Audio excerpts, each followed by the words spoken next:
মৃত্যু হয় আপোনাৰ আত্মা নৰকগামী নহয়, বৈকুণ্ঠগামী হ'ব। কাৰণ ঈশ্বৰৰ কথা স্মৰণ কৰাৰ আপুনি গতিকে তাত আপোনাৰ বৃদ্ধি হ'ব পাৰে, বৃদ্ধি হ'লেও আপুনি আপোনাৰ জীৱাত্মা বৈকুণ্ঠলৈ গতি কৰিব নিশ্চয়।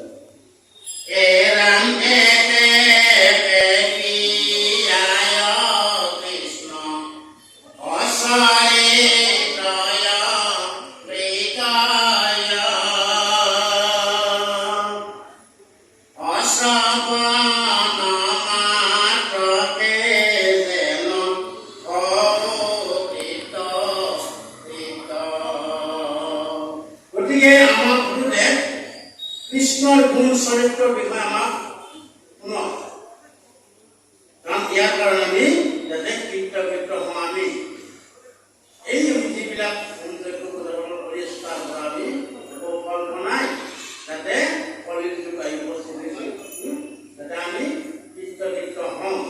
তাৰ কাৰণে প্ৰভু আমাক ভগৱানৰ কথা শ্ৰৱণ কৰোঁ।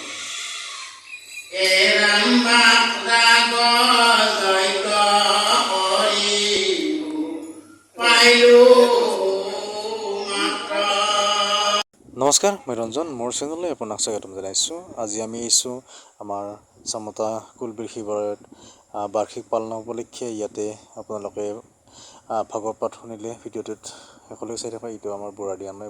এই বুঢ়াদিয়া নৈৰ পাৰতে অৱস্থিত কুলবিল শিৱালয় চামতা, অতি প্ৰাচীন। এই আমি তাত হিতেন, হিল্লোল, ৰাকেশ আৰু মই তিনিওটাই আহিলোঁ, আহি পেলাই সেৱা কৰিলোঁ। ভিডিঅ'টো বহুত ছুটিয়ে হ'ল।